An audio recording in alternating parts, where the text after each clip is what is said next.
Well, thank you so much for joining us here in person, and all of you who've joined via live stream. Thank you always to Mark Levin, who never lacks for energy. And over the last 15 years, obviously, you have been a great patriot on behalf of millions of Americans who know that they're grateful to you. And I think maybe more Americans ought to recognize the heroic work that you and all of our colleagues, including John Kufos and Lacey White and Right on Crime, Dr. Derek Cohen, have done. So I'm biased being the executive director of the Texas Public Policy Foundation, but it's something worthy of an applause. So thank you, Mark. I'm Kevin Roberts. If we haven't met, I have the privilege of leading this largest public policy group outside Washington, D.C. And it's always a pleasure to be joined by other great patriots who are leaders and visionaries on this effort. I'll introduce our two friends here momentarily, but just want to give you a warm Texas welcome, especially for those of you who are here in person after this longest decade of our life, known as the year 2020. It's good to see you here in person. And it's always good to talk about this issue because I think our country, more than ever, needs a dose of emphasizing public policy that's truly bipartisan, that really does not just cut across partisan lines, but actually brings them together. And I think it's a real, just tremendous timing to be talking about this right now. In fact, as we were thinking about putting this event together a few months ago, and gentlemen, I know you'll appreciate this, we were thinking, gosh, this will be right in the middle of the election. We anticipate that, as most elections will be, this one will be a little contentious. That I'm a historian of the United States. I can tell you they've been contentious since 1796. They weren't really contentious with George Washington. But the point is that we need to do this right now because this is an issue that's important to all of us, even if we've not experienced firsthand the need for reentry programs. People in our churches, people in our offices, people in our cities really do need this. And so it's perfect timing to be engaged in this. And obviously, being in Texas, where oil and gas are very important, not just for the sake of our corporations, not just for the sake of our state budget, but most of all because of human flourishing, it's a tremendous opportunity to talk about the great work that the two of you have been doing with reentry programs, and also the importance of that to all of us, even if we're not in oil and gas states. Those of you who've joined us online via live stream, thank you for doing that. We hope to have a real engaging conversation here. So let me introduce our two guests. It's a real treat that both of you are here. Thanks for being here. Pastor Tony Lowden is the Executive Director of the Federal Interagency Council on Crime Prevention and Improving Reentry. He studied economics and government at the University of Southern California. So Pastor, please forgive me, but I did wear my burnt orange in honor of the 2005 Rose Bowl game. Not in honor of the Longhorns' performance Saturday against the hated Oklahoma Sooners. You also hold a Master's of Divinity from New Orleans Baptist Theological Seminary. You were appointed by Georgia Governor Deal as commissioner on the State Charter School Commission in 2012, and you've been involved with the Justice Reinvestment Initiative and also director of the Faith and Justice Initiative for the governor's office. You are, perhaps you might say, most importantly, pastor of Maranatha Baptist Church in Plains, Georgia. Many people may know you have a very famous congregant, and that would be former President Jimmy Carter. Thanks for being with us today. Thank you. The Honorable James Campos is Director of the Office of Economic Impact and Diversity at the U.S. Department of Energy. He was appointed by President Trump in April 2018 to ensure all communities have equal access to department programs. He's the department's designee on a very important program. If you're not familiar with it, we have a couple of other friends involved with this, and that's the White House Opportunity and Revitalization Council, as well as the White House Council on Eliminating Barriers to Affordable Housing Development and other White House interagency initiatives. All of that to say that Director Campos is a very busy man. He was previously the senior advisor on economic development and strategic planning to the president at Nevada State College and has held several other Nevada gubernatorial appointments. Director Campos, thanks for joining us. So gentlemen, what we're going to do today is have each of you provide some opening remarks, and then I will ask what I hope will be some smart questions, and then we'll invite our audience members to participate as well. So Pastor Lowden, we're going to turn to you first. Well, thank you, Kevin. Thank you for having me here, and thank John and all those here at the Texas Policy Institute. Thank you for putting this together and hosting this. I think where we are right now in our country, this is the most important time that we can come together to listen, learn, and lead, and more importantly, love what we do, because our country needs this more than anything. Um, yes, we have a pandemic. Yes, we have issues in our country right now, but we can't allow those issues to stop us from doing the servant work that we've been called to do. The calendar never stops. There's men and women that are coming out of our prisons every day. There's men and women that are getting off probation every day.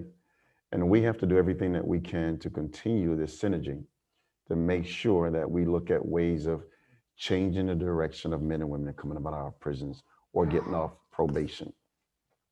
And so I'm excited about this opportunity to work with individuals in this room, as well as those that's watching online. I'm excited with Director Campos to work with him as well in this energy field, looking at ways of tapping into this untapped workforce within our facility as well. But I want to share some things with you guys that have happened within our agency as well. So if you look at our agency, my agency, I am, some people call it, I'm the reentry czar, but I'm just a preacher and a jock. So you put that together, who decided to catch the curveball instead of hitting the curveball. We've done some exciting things throughout our term in office. If you look at the numbers right now, since this act was passed, there's a 15% decrease in the men and women that are inside of our prisons right now. In 2016, we had 205,000 men and women in our prisons. And today we're tinkering around 140,000 inside our federal prisons. That's a huge decrease in the men and women that's inside our prisons. We're looking at ways of replicating some of our best practices across the nation as well. But more importantly, looking at ways of getting men and women their jobs. I'm excited about this opportunity, this dialogue, to have this conversation. But more importantly, I'm excited about implementing what we're trying to do across the nation. That's good. I think and thanks for those comments, Pastor. I think it's important for us always to be reminding people, especially those who are new to this issue of reentry, the philosophical underpinning of this, but it's also really important to talk about how we implement this, right? It's one thing to do all that talking. It's another thing to actually do the implementing. And so I know our audience is very interested in that. So that's a way, Director, of pointing to you and inviting you to make some opening remarks as well. I'm gonna go to the podium. Yes, sir. Help yourself.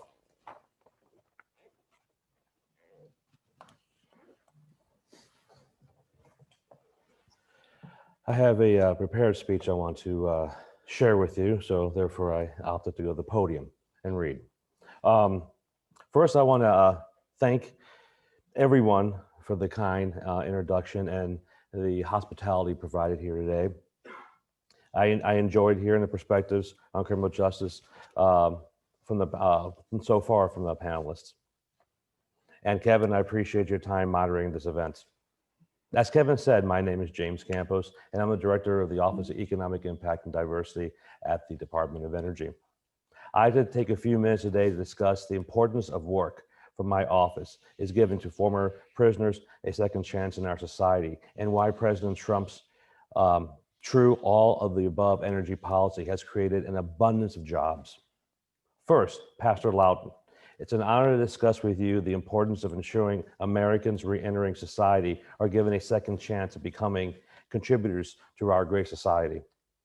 It is fitting to having this conversation with the pastor because of my faith informs me in work there is dignity.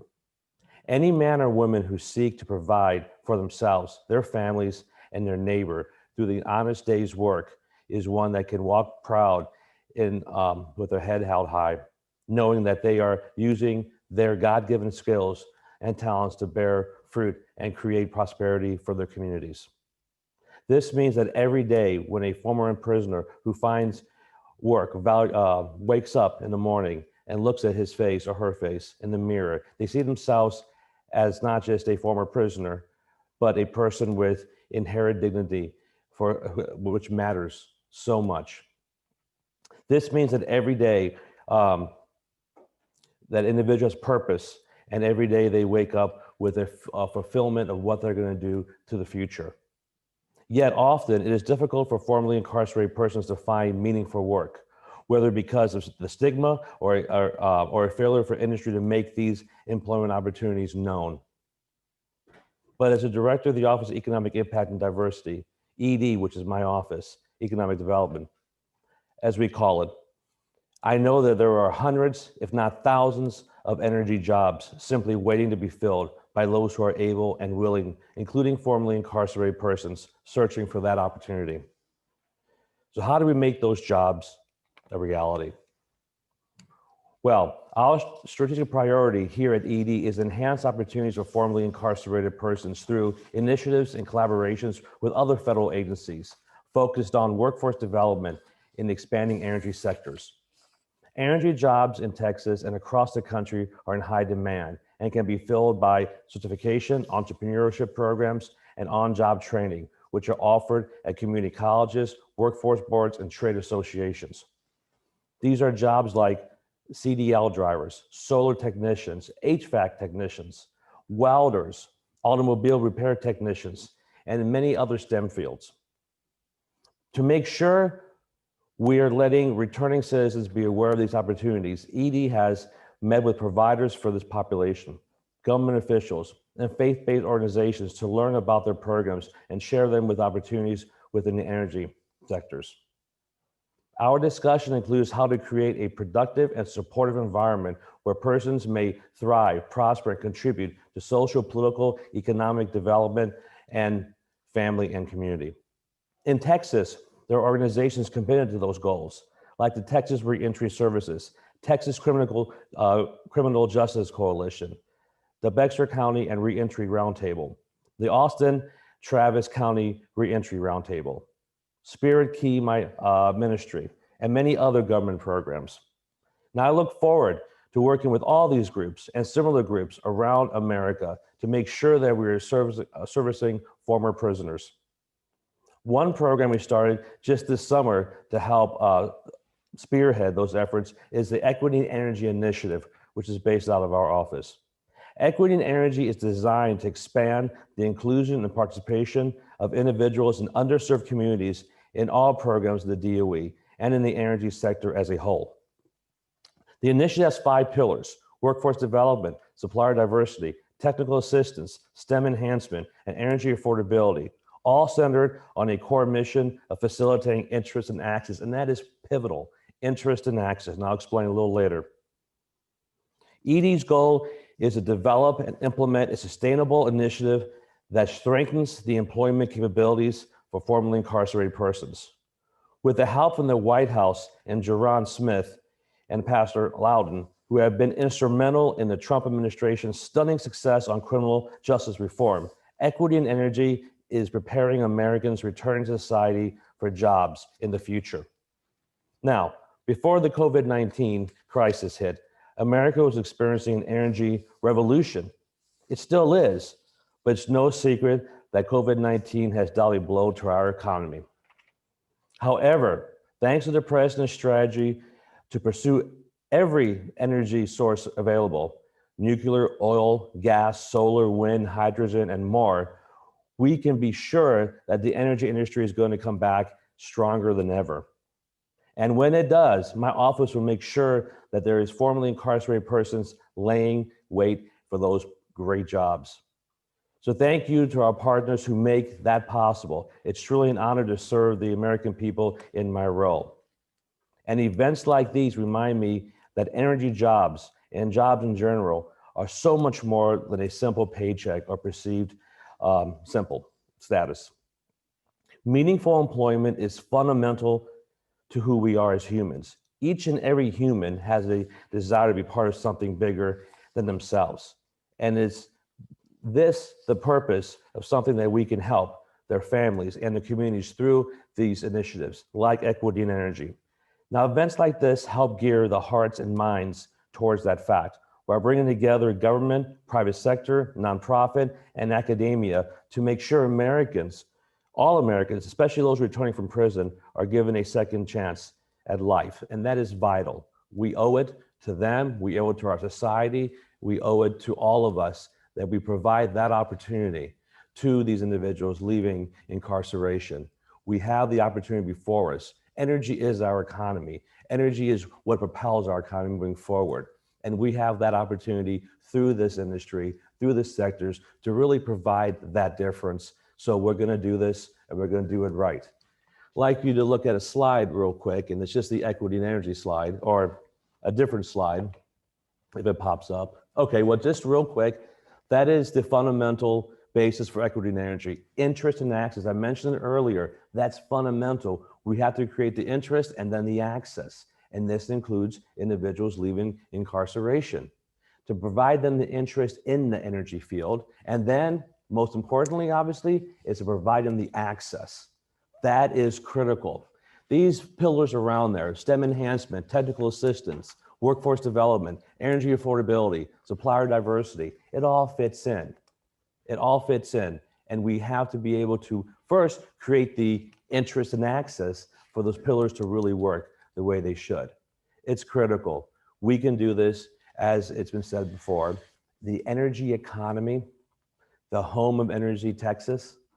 We can do it, and we can do it right, and we have to. It's not only just the right thing to do, it's the national security thing to do. Okay, we have that responsibility. Pastor Lowden had talked about this with you on many occasions, and we have committed that we're going to do this because it's just the thing that we need to do for our country. So I thank you, and I look forward to our discussion. Thank you, Director Campos. Excellent comments. So I know that our smart audience has some great questions, but before we get to that, I just want to tease out some of the themes that are real obvious from the comments that both of you made. Before we get to that though, and Pastor, I'll turn to you first for this question. I'm curious on behalf of our audience, some of whom are specialists, but some of whom are just interested in whatever policy conversation we're having here today, what the scope of the issue is. You mentioned a couple of numbers. So for the average audience member, whether here in our theater or at home, who's wondering how big of an issue is reentry generally, but then also for the energy sector specifically, that's something that I want to tease out before we get into some specific programs. I want to say, first of all, the problem that we have when it comes to mass incarceration is huge. Right. For decades and decades, we've talked about prison reform and reentry. And I always tell people that when Governor Oglethorpe came to Georgia, one of the first governors, he used prison labor to help build out the whole Savannah and Georgia area, and he became governor. He was doing prison reform in 1731. Here we are in 2020, and we're still talking about prison reform and reentry and getting men and women to work. I was in Missouri the other day, and I saw where they were using simulators to teach men and women how to drive and get their license with CDLs. I saw how they use trailers to bring portables in to teach men and women STEM. Our problem that we have with playing catch up, and the numbers are overrunning us. We can't keep up with the numbers of the people that we keep incarcerating. In Georgia, we have over 191,000 people on felony probation and parole, 59,000 men and women inside our prisons. I go from state to state to state to talk about how we have this big warehouse of people inside of our prisons. Some people have started to track Medicaid from when a person was on government assistance and then when they get incarcerated. From the time they were born until the time they were in our prisons, we spent a lot of money and have not gotten a return on investment. What Director Campos is trying to look at doing from their energy department, what all 17 agencies on the federal government is doing, is working together, trying to move the needle together. We have to have all our agencies working together. We have to have all our state agencies working together. We have to have all our local municipalities working together. It does me no good to ban the box on the federal level if they don't ban the box on the state level. It does me no good to ban the box on occupational licenses on the federal level if they don't do it on the state level. It does me no good to allow men and women to put out fires in California and then can come home and can apply for a job to put out those same fires. We have to do better than what we're doing right now. We have 185,000 men and women who are veterans in our prisons, who served 3 and 4 tours overseas. And Kevin, when they come home, they have to make that same transition that men and women coming out of prisons. And they're not making a successful transition back into our communities. I was telling Director Campos, we have men and women who are building infrastructure around energy overseas in our militaries. And when they come home, they should be able to do the exact same thing here because they've already have interest and access. because they've done it overseas. They should be able to do it when they come home. That's how big the problem is. And it's simple that we do things like this. Have agencies like you have and bring a think tank in like Mark. He's a one-man think tank. Yeah. Looks like he stepped out to do some thinking. Bring him in and others and Tim and other folks and John and people like this all across the country and have a bipartisan approach to sit down and say, how do we move the needle? Not just talk. We've done a lot of talking and we haven't gotten nowhere with this thing. Let's implement, let's move, let's put all our agencies together. And I'll finish with this.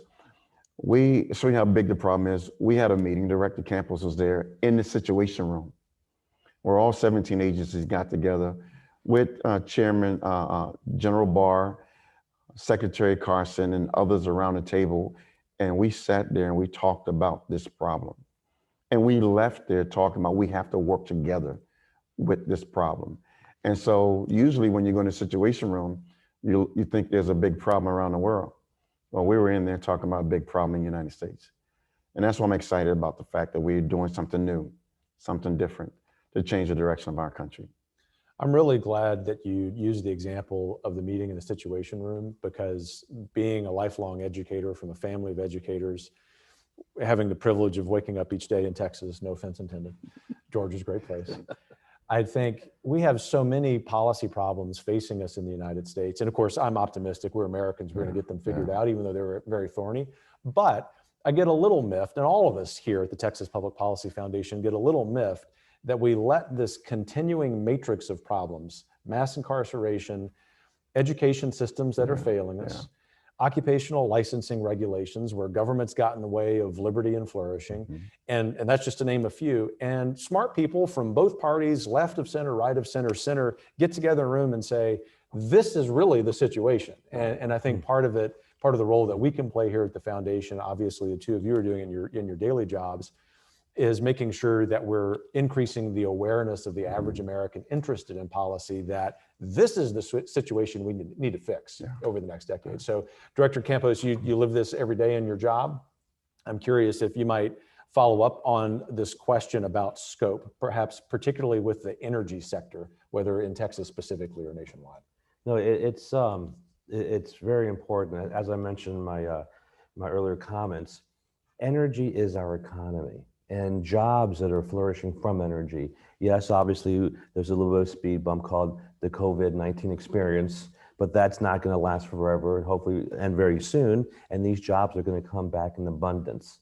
You know, I started this original program in the Department of Energy when I was here in Texas, actually. I was here speaking at the Western Texas Legislative Summit. And I ran into at that point and met he wasn't chairman, he's chairman now of the Texas Railroad Commission, Rain Christian. And we sat down at this restaurant and he said, James, he said, we have all these jobs we can't fill in truck driving.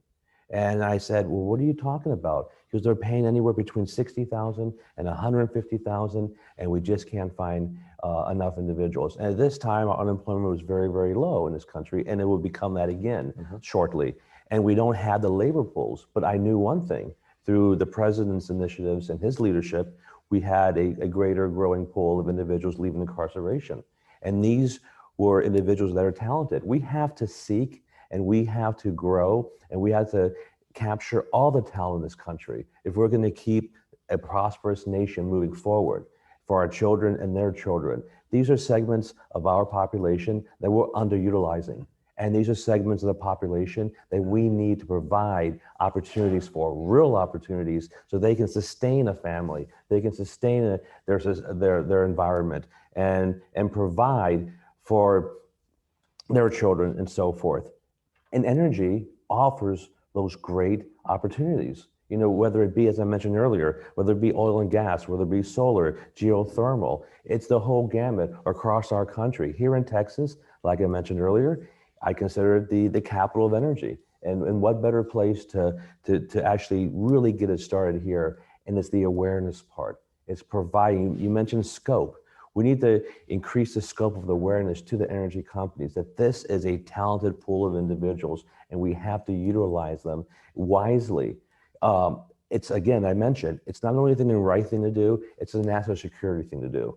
we had to do a better job, and we haven't been doing as good as we can. So as we're speaking holistically, going forward in a holistic manner, we had to have a concerted effort of educating and increasing awareness, and then again, as the Equity and Energy Initiative, as then providing the proper access. Here at my office, we actually just created a toolkit, a map, in which you can go onto the site and pick any state you're located in, say Texas, and it pops up with the tools, the workforce development side, the education side, everything that we're speaking about today in one easy way of locating as it concerns energy, as it concerns re-entering individuals to the marketplace, and the interest will be focused obviously on the map on energy. But we had to do a better job of creating that interest and that access, because again, why do we have so many jobs that are open back then? We weren't doing enough in the connection.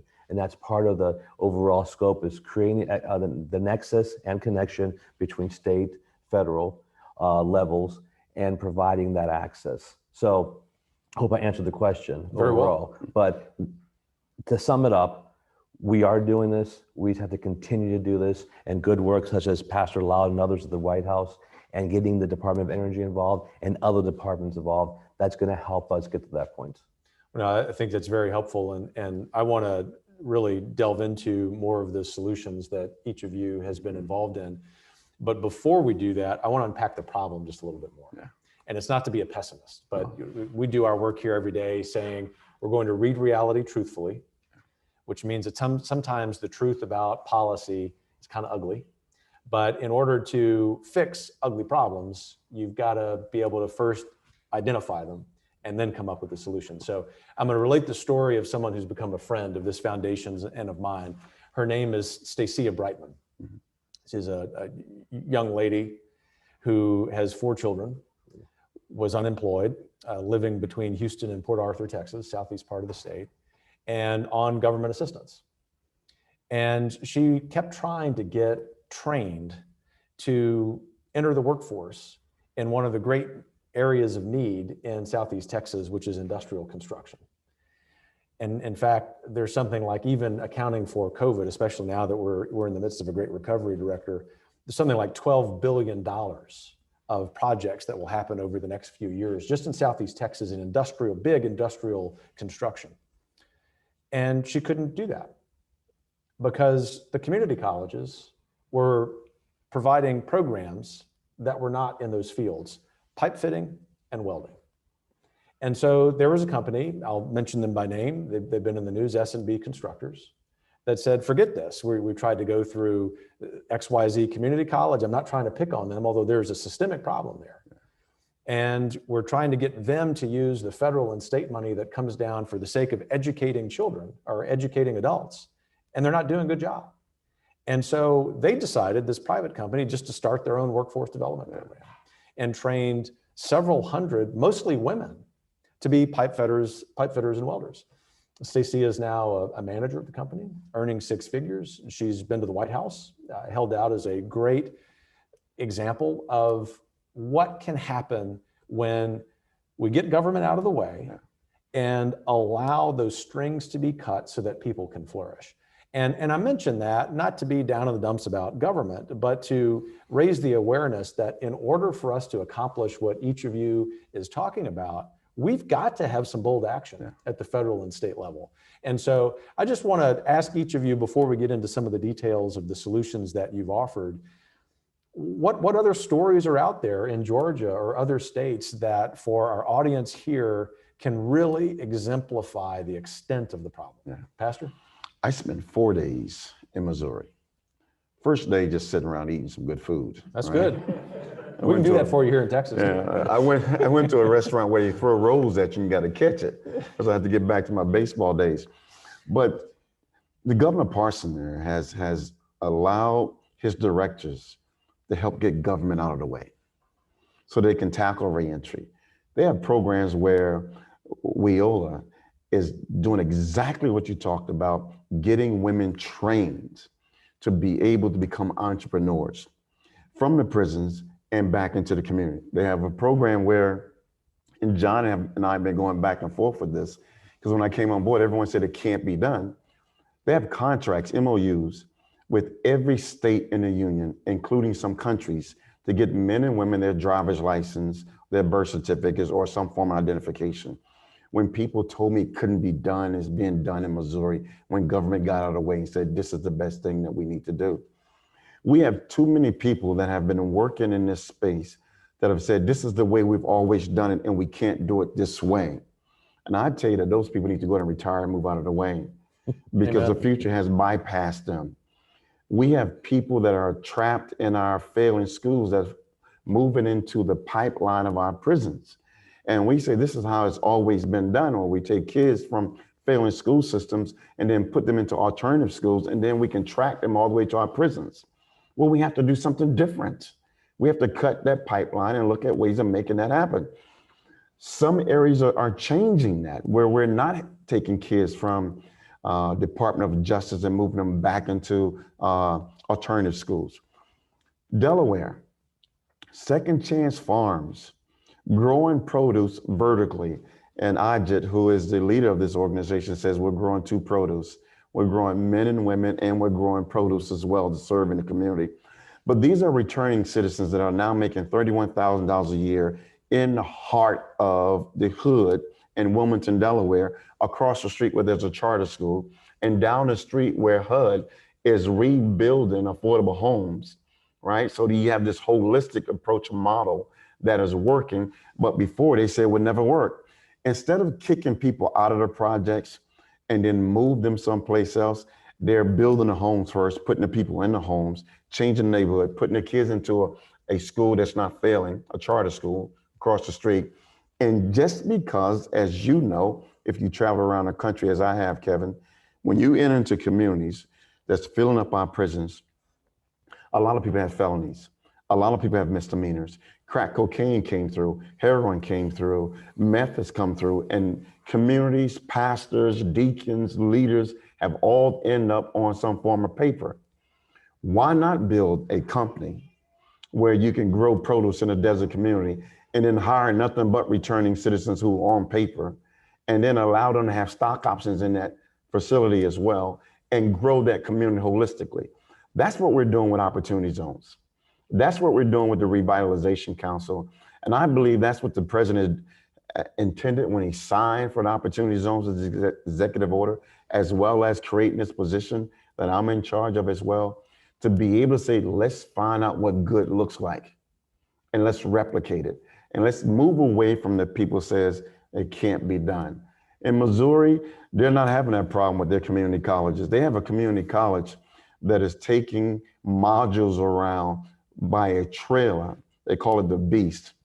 And this beast of a machine is teaching people how to do manufacturing jobs with robots.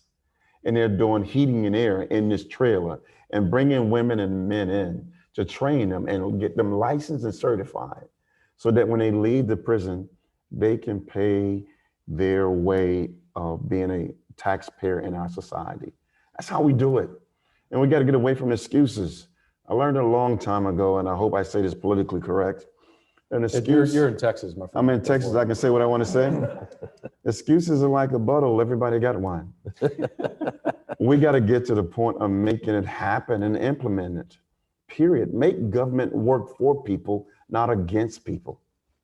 That is extremely well said. Thank you. Yeah. Director, what would you add to that in terms of examples, sort of like those that Pastor Lowden mentioned, my example of our friend Stacia Brightman, that help our audience to understand in real personal sort of story terms what's at stake here?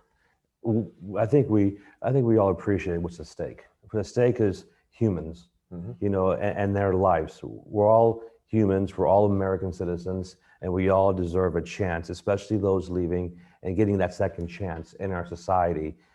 They paid their debt to society. Now we need to lower the stigma and lower the expectations, and in some senses, of some of the companies not allowing these individuals to even apply to the positions.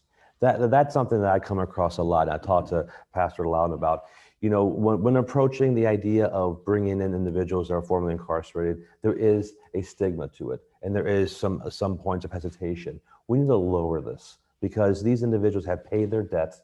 They're part of our society, our community, they're American citizens, and they're talents. And we have to, again, for us to continue to be the great nation that we are, for the future and for our children's future, we need to tap into all the talent we have across all the diverse communities and across the population that's re-entering the workforce, re-entering society. We owe it to them, we owe it to ourselves. You know, when I go out and speak at different audiences, whether it be here in Texas or in other parts of the country, you know, my biggest concern is really the access that individuals don't have, okay, that they don't have. We know we have a booming economy. We know our economy is the best in the world. I'm very bullish on our economy, our country, and the energy industry. But we also know, and we have to face the reality, that there is a lack of true, at points, access to these great opportunities, especially for those individuals that are leaving incarceration. And that's one of the blaring examples that I can provide, is that we need to do a better job in creating it. Now, at the Department of Energy, at my office, one of my biggest tools that I have is the power of convening, the power of getting groups together, and then talking to the different energy sectors and talking about, you know, the possibilities of providing opportunities for individuals leaving, and especially when they talk about a lack of individuals out there to do certain positions that pay very well, by the way, that are sustainable and viable. And again, as I mentioned before, that provide these individuals a chance to provide for their families, and to provide these companies with great talent that otherwise they wouldn't have realized. So it's about talking to them, getting to a point where we can increase the access, and getting to those individuals that just don't know of the opportunities. Many people leaving incarceration just don't know these opportunities. And they're here, like in Texas, North and South Dakota, what's happening in fracking there, Western Pennsylvania, Southern Ohio. These are all areas that are booming in terms of fracking. But again, it's across the energy spectrum, and we have to create a better way of communicating it. Because right now, we're getting there, but we're not there. But with individuals and leadership like from Pastor Lowden, from the White House, from the President, from the Department of Energy, from our Secretary, Briette, we are gonna get to that point, but we're gonna increase it for everyone. And that's as personal as I can get, because that hits home. That hits the individuals that can leave and feel confident that they're gonna be able to join society and have a livable wage. Yeah, you'd really set the table well there. And so what I want to do is explore one other aspect of the problem before we get into some solutions. Although I love that both of you just want to talk about solutions, because that means we're going to fix this problem. So I'm grateful for that. The other aspect of this problem is framed with the headline that the problems that you, Pastor, and Director have outlined affect us all, even if we don't know someone who's in that category of being incarcerated, coming out of prison, and reentering, although the chances are that we do, actually, because the problem is so significant.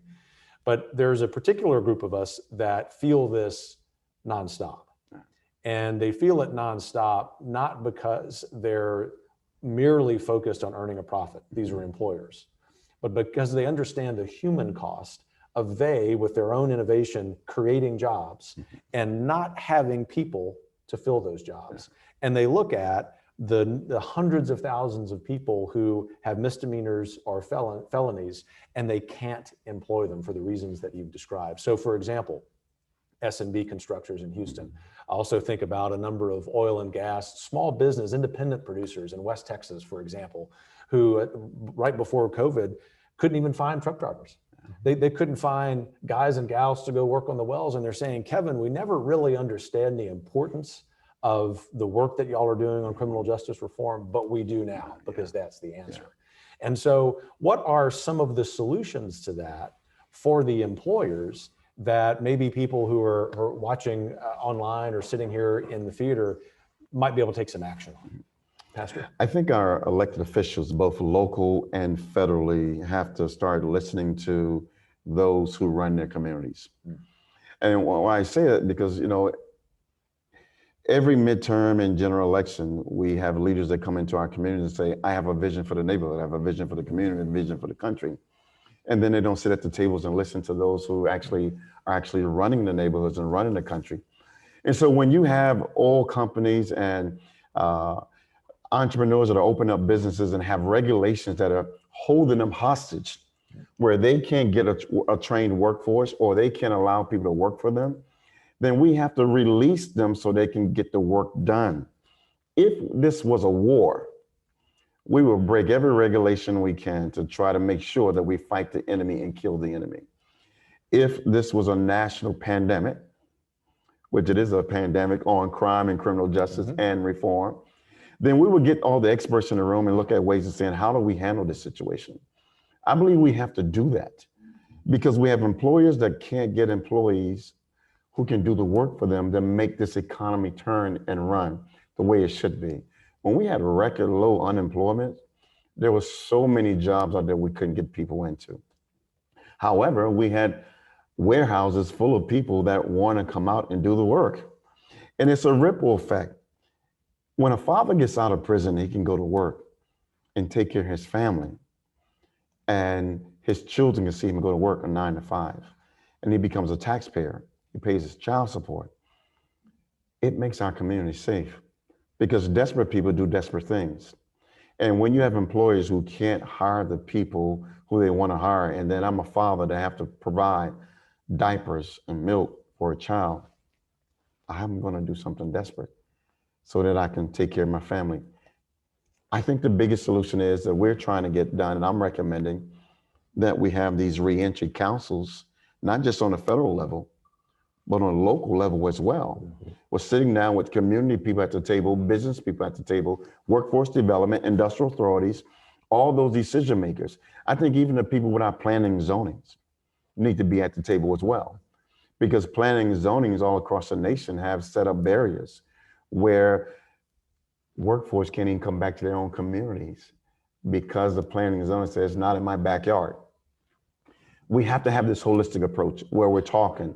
Director Campos said something that was very important, I believe, is that it's a communication. So often we pass legislation on the federal level and we never get it communicated out to the local level. And people say, I didn't know that money existed.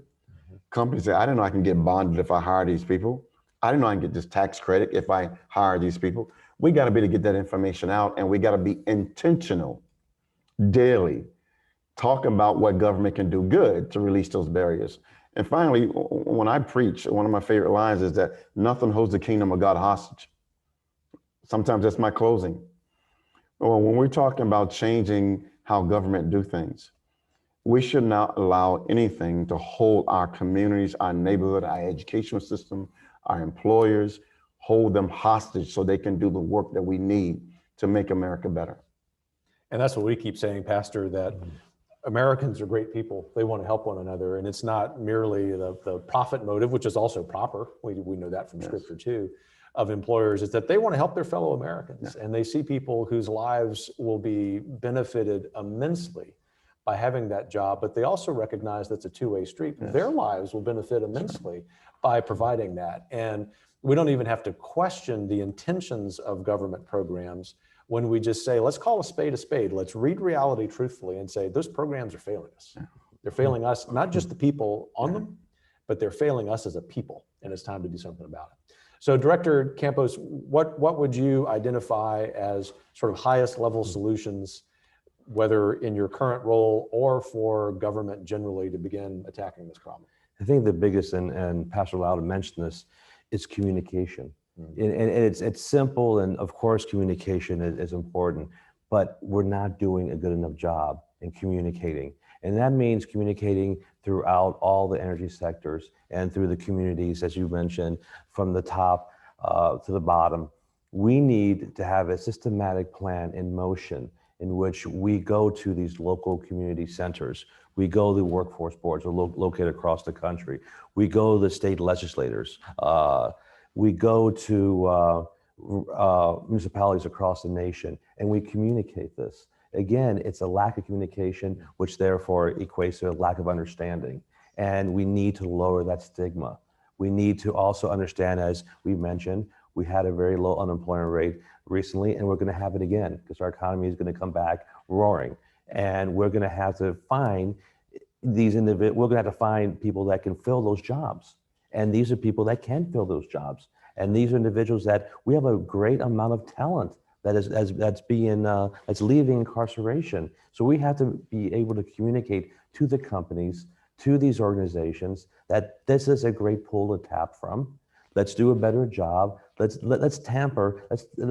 lower the stigma on this. And that is only done by communication. That's only done by having face-to-face conversations with the lawmakers, with the individuals that make the decisions, but also the community at large. You know, we have an issue in our country with incarceration, and we need to somehow break that, especially for those individuals that are out there now, that are working, that don't want to go back, obviously, but find themselves with very little options when we have an abundance of options here. We're just not communicating and facilitating it good enough, and we have to do a better job. So in my role, working with the White House, working with Pastor Lowden, working with other entities in the federal government, it's creating that mechanism through the Equity and Energy Initiative, through other initiatives throughout the government, and coming together and communicating. Again, it's communication for me.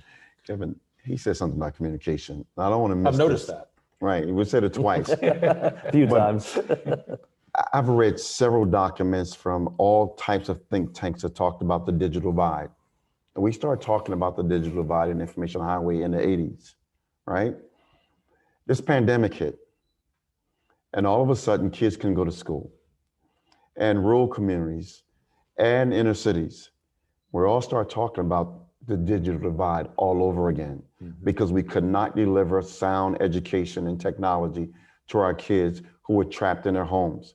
And then employers was going through the same motion because they had their workforce working from home. And we still had problems with the digital divide information highway. We can't wait till our system is tested to have a good system. We have to look at constantly testing the system ourselves and making sure that things work to be proactive instead of reactive. And here we are again with this pandemic. Some prisons shut down and programming stopped, but men and women were still coming home and still needed jobs. Employers still needed people to work, even though we had this pandemic. When we say we're gonna do something, we have to do it and do it well and test it and see where we have gaps and continue to make sure that we're the best and we're number one. Because if we don't, that's when other countries pass us by. That's when we start depending on energy from other countries. That's when we start looking at other people for workforce. When we had the nursing problem, nursing shortage, we started bringing in people from overseas when we could have done it right here in America. And that's why I think that, you know, this crisis, we have to learn from it. 2020 is when we have to really look at ourselves. True vision for America. Well, that's true. And coming from the standpoint of a think tank, you won't be surprised to know that that's music to my ears, because I think that one of the problems besetting any republic or any democracy, this is not a partisan comment, is that we have myopia. Yeah. We have short-term vision, tends to be focused on the election cycle. Elections are very important, but what's even more important than the elections are the policy consequences that come from that. And so whatever happens in 3 weeks, we as an American people need to pledge that we're going to work on this problem together, right. Period. Right. Because otherwise, I think there's just far too much at stake. So I'm going to ask each of you one more question, and then we're going to turn to audience questions. So if you have that burning question or two, be formulating that, because we'll be coming to you here in just a few moments. This is a question I like to ask leaders in policy and leaders generally. And it's a question about identifying a problem, but recognizing that what we've identified is downstream from the real problems, which are upstream. In fact, my friend, Dr. Richard Johnson, who'll be on one of these panels after lunch, and I talk about that all the time. And what I'm hearing from you is that these solutions that we have are good and they will be effective, but really all they're going to do is mitigate the problem. What we really need to do is think about how we can be more proactive upstream. Your digital divide comment, Pastor, made me think about that. So let me mention two examples. We are doing a good job of upstream solutions when we recognize that the vast majority of people in prison will complete their sentence and return to their communities. So don't start addressing their deficiencies their needs, whatever they may be, the day after they leave prison, start doing that before. And John Kufos and Lacey White and Mark Levin, all of our Right on Crime folks have done such a tremendous job of that, as the two of you have. That's an example of going upstream and introducing education, to some extent, even mental health solutions. The second upstream issue, which I just can't escape this year as I think about everything we've gone through, not just the COVID pandemic and the shutdown, but the unrest in our cities, is that we're afraid as a civil society. And one of the reasons I think we're afraid as a civil society is because of the deterioration of the American family, which is also not a partisan comment. And so I just want to give you a couple of options on the menu. You can pursue each of those or something else, but I think I have an idea where you're going, Pastor, so I'll go to you first. Well, for me, it's all about the family. Yes, sir. You know, I grew up in North Philadelphia, one of the worst ghettos in America. A single parent home, trouble on the outside and trouble on the inside. You know, the younger generation would call it that I grew up in a trap house. That's what the rap music call it. Us older generation would call it a bootleg house or a speakeasy house. I don't know what y'all call it in Texas, but it's a place where you can get all the drinking, drugs, alcohol, and everything you want. And so your neighborhood is no different from what you have inside the house. I watched that deterioration, and a few weeks ago, I was back in Philadelphia, and I looked at community haven't changed. And some of the same kids are growing up in that same situation. We've been throwing Band-Aids at a big problem, and we have not addressed those problems. And when I look at this problem holistically, we have to really say from the womb to the grave, which means that we're spending resources on people that are on government assistance from the moment a baby is in the womb to the moment they're either incarcerated or out on our streets. And what happens during our election period times, we get this here, let's change scope, let's change the directions, let's move where we're going. I was in California when Governor Pete Wilson implemented 3 strikes you're out, the poly class. It was a reaction to a little girl that was killed by a felon. Was it a problem? Absolutely. Did 3 strikes you're out in the crime bill make it better? And I would say, I think it made it worse. If we look at it right now, prison population grew. We started locking up people with mental illness. We started locking up people who were still in peace on their 3rd strikes. Jobs grew, unions grew, and all of a sudden across our nation, we have more people incarcerated than we've ever had before. And then those people are still coming home. So we're getting overrun by those numbers. But we still had poverty was contributing to it. We still had people living in inner cities. And now where we are, our rural communities are not looking any different from our inner city communities. There's some of the same problems, same issues. My biggest fear, and I'm so glad we're having this discussion, is that because of the unrest and because of the violence we're having in our communities, people will get back to the point and say, let's just lock them up again. And we'll get back to that poly-class reactionary moment. Instead of looking at ways, how do we sit down and listen to each other? How do we learn from what has happened in the past and what we've done? And how do we really bring change into our communities holistically? You know, I would like to eventually show a slide where all of our agencies have given out money to opportunity zones. Department of Labor, $90 million. Our agency, just $92 million. All the different agencies, but into areas that are distressed, so that we can move the needle. Mm-hmm. Here I am, a grown man now, made it from the hood to the White House, serving 2 presidents at the same time. And I go back to my neighborhood and it's still the same. There's something wrong with that model. And we need a new paradigm shift in our nation where we say the rural community is important, the inner cities are important, as well as the suburbs are important. And we have to look at ways of making those changes. And we gotta get back to the family. We gotta have fathers back in their homes.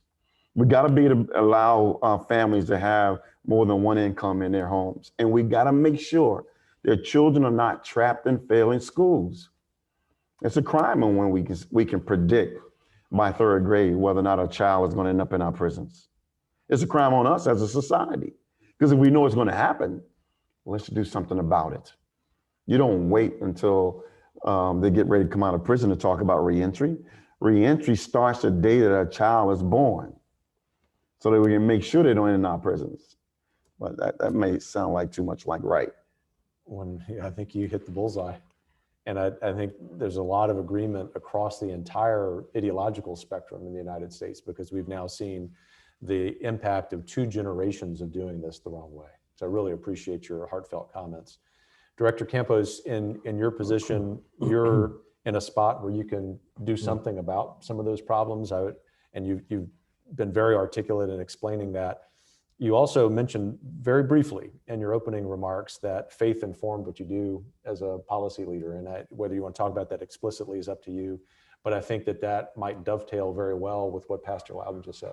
Sure, and if I can just state that, within my office, within the Department of Energy, of course, we're very targeted on our approach as it concerns energy issues, as it concerns my office. It's a unique office. It's the only type that's congressionally mandated in federal government and what we do. So it's a really unique office, which allows me to actually do work like this and to get together with the White House and Pastor Lowden.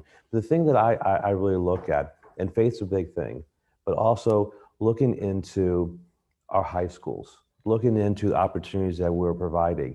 Often when I speak to different crowds, I'll hear the same thing, various audiences. Well, energy, there's not that interest. They think of individuals of roughnecks. They think of individuals on rigs in the Gulf of Mexico. And they're like, that's not really interesting, Director. And I turn around and I say, wait a minute. First of all, those are great jobs. I said, that's one thing, okay? But second, there's a lot of things that energy does. We do everything. People don't realize, at least in the Department of Energy, we have 17 national labs. And these 17 national labs do everything imaginable, from cancer research, space exploration, prosthetics, artificial intelligence, biotech. We do it. In fact, if you put on TV and on some of our more popular educational stations on cable, most of that, 90% of the research and discoveries are being done in our national labs.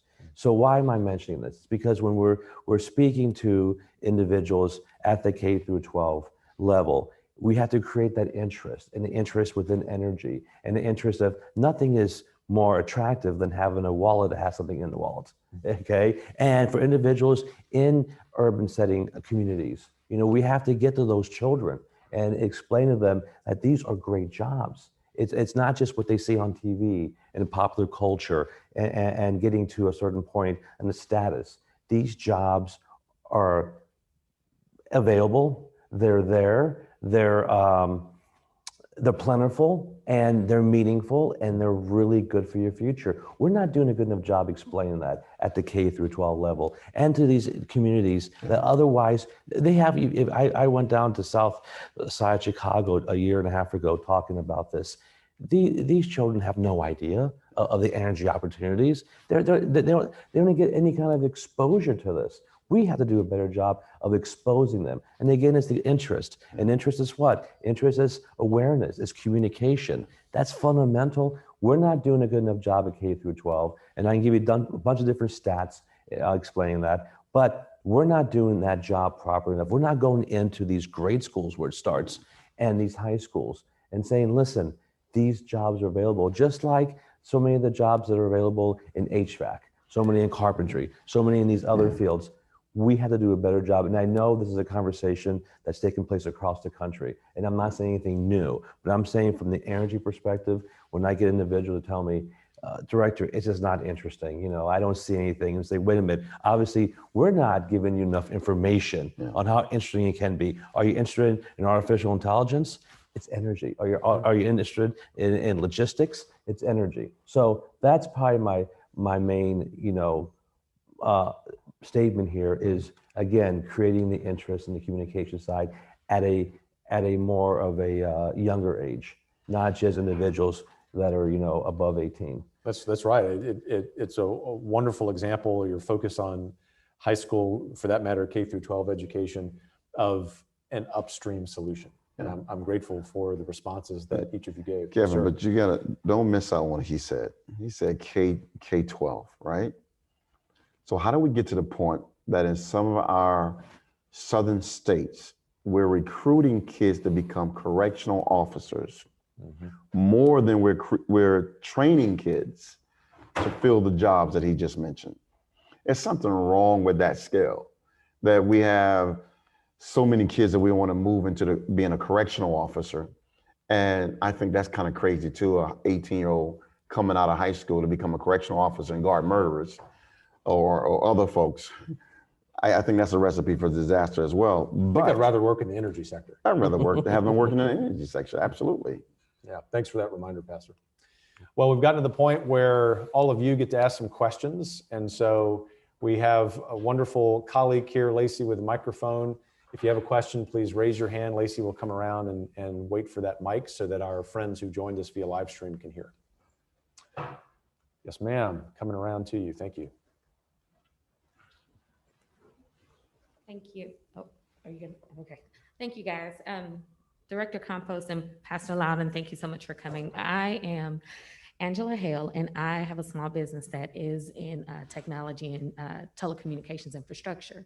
So Director Campos, you probably seen my name a couple of times because I've been screaming at the Department of Energy for some money to help train some of the second chance offenders. We've been looking into that particular space for a very, very long time, for at least a few years now. I'd just like to share with you, and I was sharing with some of the ladies earlier, I specialize in a lot of the IoT, big data technology, where we are doing a lot of 5G radio stuff. And just a few years ago, I was brought in to train a class at a very, very Fortune 100 company. And the next thing you know, they said, "Man, we don't know why you're here. We're all retiring." And the youngest guy in my class was 52. I've had men in my class that have told me that they had bowling balls older than myself. And so the challenge that I have is not only is it just, the energy sector, it's the infrastructure sector, it's construction, it's so many different spaces that they can reach out to, that we definitely need people. We need manpower. And so, I'm an old GTE girl. I don't know if I just dated myself. Started my career at a GTE. But the thing is we need some funds because we know that we're already taking a risk. Some of the challenges that we had was just remedial training, basic, math skills, English skills that we're having to refresh for a lot of the members that come to us, people that come to us for training. But that's the thing. It's like we're screaming for money because we have to pull resources for like 2 months just to get them up to speed with just remedial stuff. So we're wanting to know, is there any type of grants or any type of funding, even if it's short-term funding, that we can apply for to kind of help us out? Because we're having to pull, like I had to get, math teachers in. I had to get English teachers in because some of these people have been out of school since 18. So great question about streamlining funding. Yes, ma'am. Thank you. Director, I think, sounds like you're getting that one first. It does, doesn't it? Thank you, ma'am, for the question. It's a great question, and that concern is what we often hear of that, either directly to our office or when I'm out in different speaking engagements, and it is a concern. There is various types of funding throughout the federal government. Sometimes it's a little more difficult to find, and it's a process, as you probably know. Like anything in government, it's a process, and sometimes you need someone's help to find, those opportunities. But there are us.gov is a great site in which you go on and you can find this. But even that sometimes it's hard to navigate. So what I recommend is to call my office, ask for Ann Augustin, who's in the audience. That's why she recoiled. Anna, it's so good to meet you. Anna is my principal deputy director. She's been at the department for more years than I. She knows the ins and outs, and individuals like Ann are the ones that can direct best into these opportunities. There are opportunities out there. You just have to be able to know how to navigate and locate them.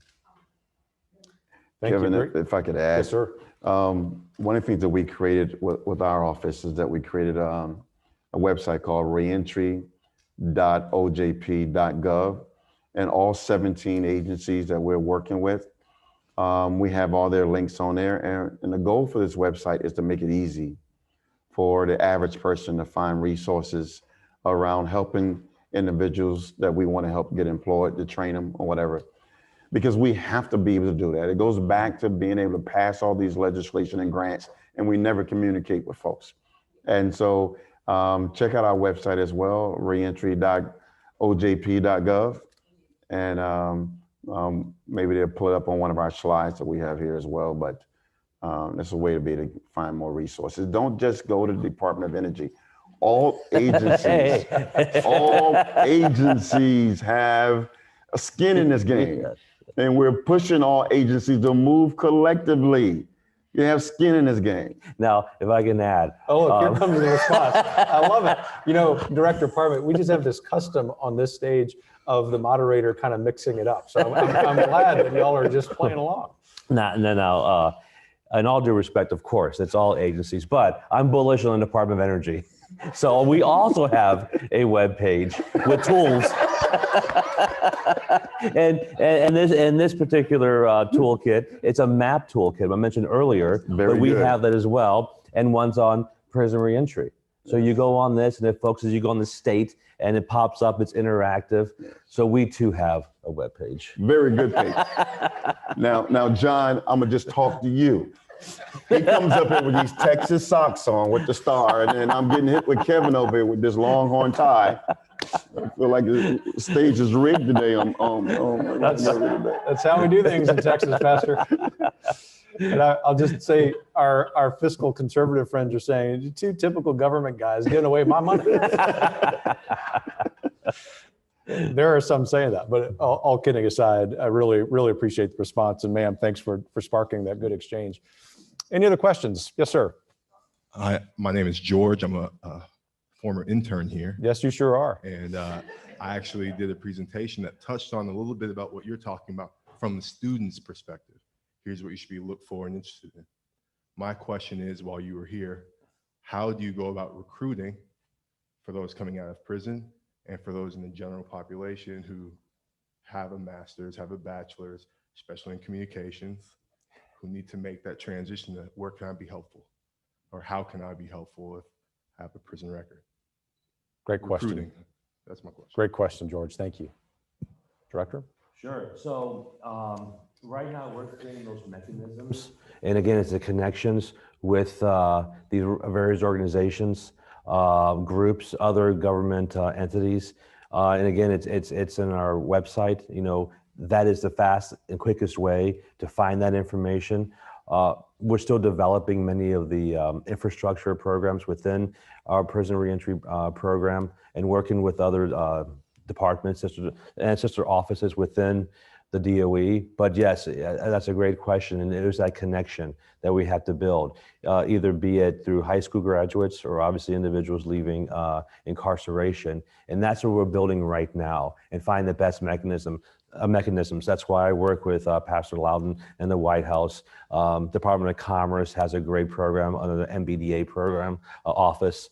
HUD has great programs. So we all have some really good things going on. Now it's just making sure that we're connected, and then you can go to one central website, the DOE's, of course, you know, ours. You know, go to all of ours. We have links to all the different web pages. But again, that's probably the best way to start. And then from there, you have the contact information to the various offices, and then we can take it from that point. But it is important because a lot of times, again, when I put up the screen, the slide, interest and access, you know, once we create the interest, the awareness, then it's the access, right? What is the access? And that's vital. So that's what we're creating simultaneously. If I could add with that, I would say one thing that we have to do as a federal agency is that we got to allow the employers to come inside our facilities, right? Some of our prisons across this nation that has carpentry shops, welding shops inside our facilities, most elected officials, the very furniture that they're sitting on was built by returning citizens. So why can't we also take the same energy and allow these business owners, whether it's energy, whether it's welding, whether it's transportation, to come inside and make that happen. We're now pushing, the Department of Labor is doing what they call these centers inside our facilities around the country. We experiment with that as well. We're taking workforce development and getting them inside our prisons as well to make that happen. And then tear down the barriers of allowing technology to come inside our facilities. We've always pushed against that in corrections and said, safety, safety, safety, safety.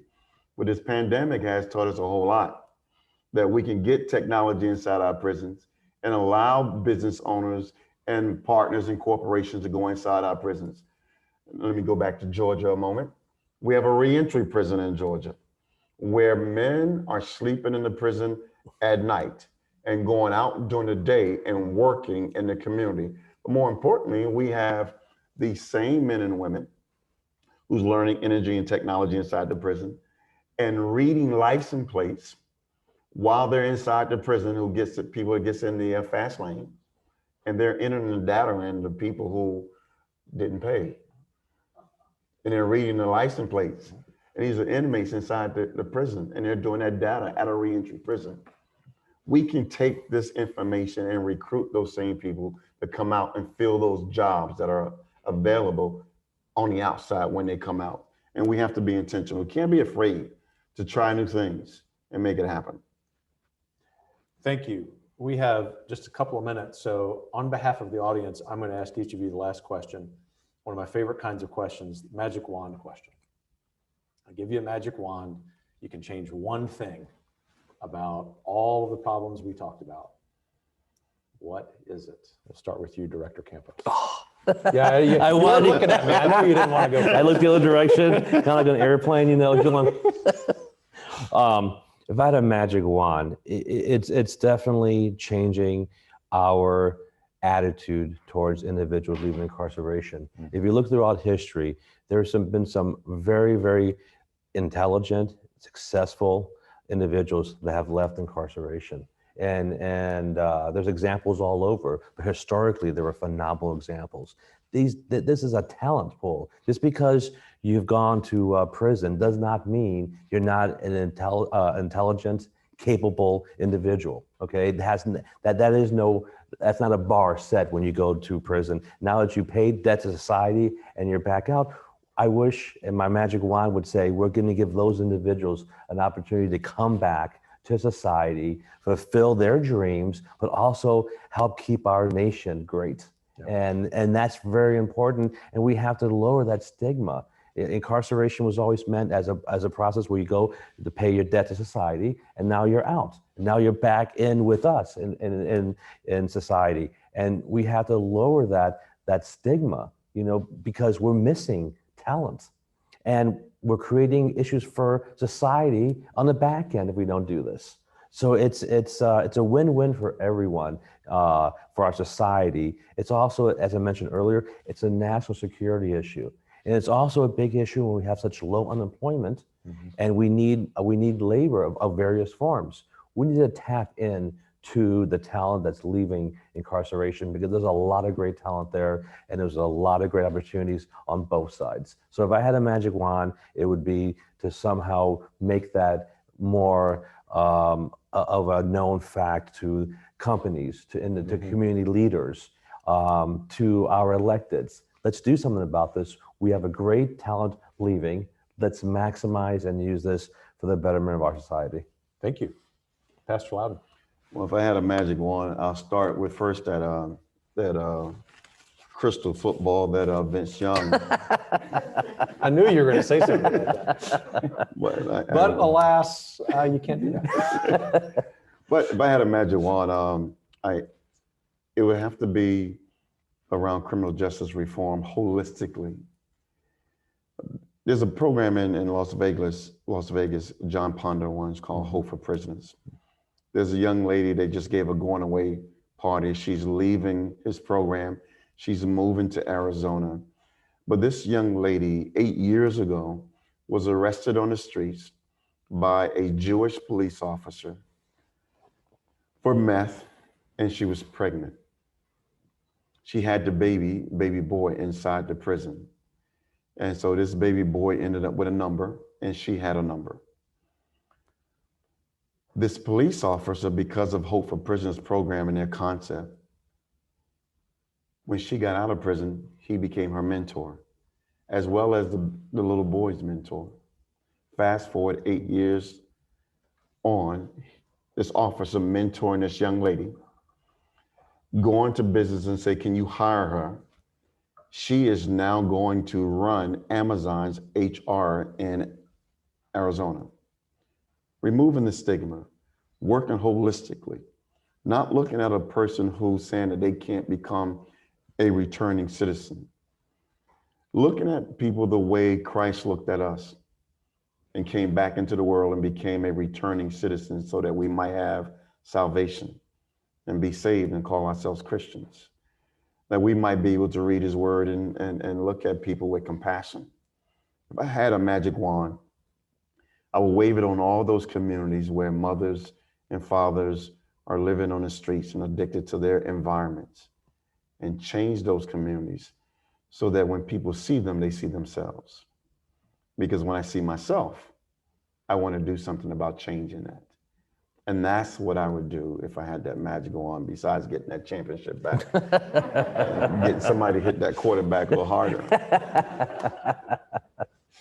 In the spirit of Texas hospitality, I won't respond to that. All kidding aside, Pastor Tony Lowden, Director James Campos, thanks so much for this conversation. You've set the table really well for the conversation today and the conversations that will ensue. We have some great panels coming up. I see my friend Rick Figueroa, Chairman of the Texas Department of Licensing and Regulation.